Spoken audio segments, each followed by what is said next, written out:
मेरा जो ये ड्यू डेट है ओरिजिनल 31 जुलाई 2022, यहाँ पे तो मैंने रिटर्न फाइल नहीं किया, जो भी मेरा रीज़न होगा। क्लियर। तो उसके बाद जाके मैं आईटीआर फॉर्म फाइल कर रहा हूँ। ठीक है।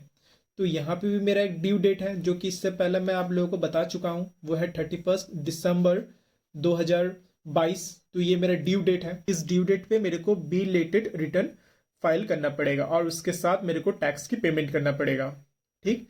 तो आई होप कि आप लोगों को समझ में आ गया होगा स्टोरी के बेस पे कि ये बी रिलेटेड रिटर्न की प्रोसेस क्या है और किस तरीके से हम लोगों को बी रिलेटेड रिटर्न फाइल करना है। ठीक। अब नेक्स्ट हम ये समझेंगे कि ये जो बी रिलेटेड रिटर्न वो कौन से सेक्शन के अंडर आता है। वो सेक्शन का नाम है अंडर सेक्शन 139 सबसेक्शन 4।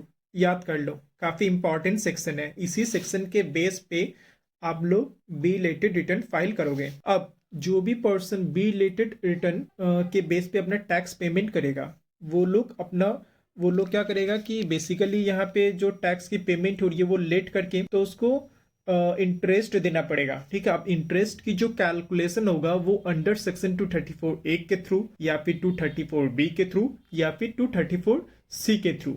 ठीक है। जो भी कंडीशन सुइटेबल होगा। क्लियर। उसके साथ साथ लेट फी भी देना पड़ेगा। अब लेट फी जो है वो डिपेंड करेगा ग्रॉस टोटल इनकम के ऊपर। ठीक है। अगर 2.5 लाख तक का अगर ग्रॉस टोटल इनकम है, कुछ भी लेट फी नहीं देना पड़ेगा। ठीक है। अगर 2.5 लाख से 5 लाख तक का अगर ग्रॉस टोटल इनकम है तो 1,000 रुपया करके लेट फी देना पड़ेगा।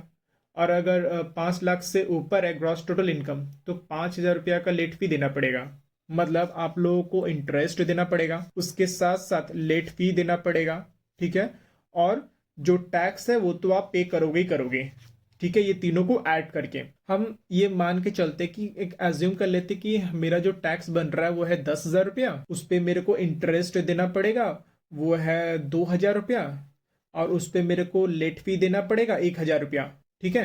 तो यहाँ पे मेरा टोटल मिला के कितना हो गया, 10,000 रुपया प्लस 2,000 रुपया प्लस 1,000 रुपया, मतलब 13,000 रुपया। तो मेरे को 13,000 रुपया पेमेंट करना पड़ेगा गवर्नमेंट को। ठीक है। आईटीआर के फॉर्म में।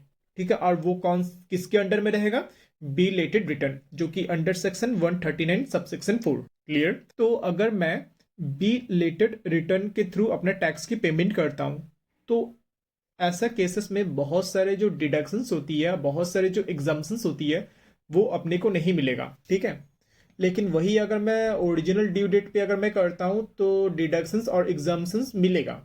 क्लियर। तो अब हम लोग बातें करेंगे कि कौन से जो डिडक्शंस या एग्जाम्पशंस जो कि हम लोगों को नहीं मिलेगा बी रिलेटेड रिटर्न के टाइम पे। वो है एग्जाम्पशंस अंडर सेक्शन 10A नहीं मिलेगा, 10B नहीं मिलेगा, 80IA नहीं मिलेगा, 80IB नहीं मिलेगा, 80IC नहीं मिलेगा, 80ID नहीं मिलेगा, 80IE नहीं मिलेगा। और इसके साथ साथ अगर आपका कोई बिजनेस है और आपके बिजनेस में कोई लॉस हुआ है, उस लॉस को आप कैरी फॉरवर्ड कर रहे हो बी रिलेटेड रिटर्न के टाइम पे, तो वो नहीं मिलेगा। मतलब आप उस लॉस को कैरी फॉरवर्ड नहीं कर पाओगे, छोड़ना पड़ेगा। इवन आपका अगर कैपिटल गेन में लॉस हुआ है, उस लॉस को आप सोच रहे कि कैरी फॉरवर्ड करोगे फ्यूचर ईयर में।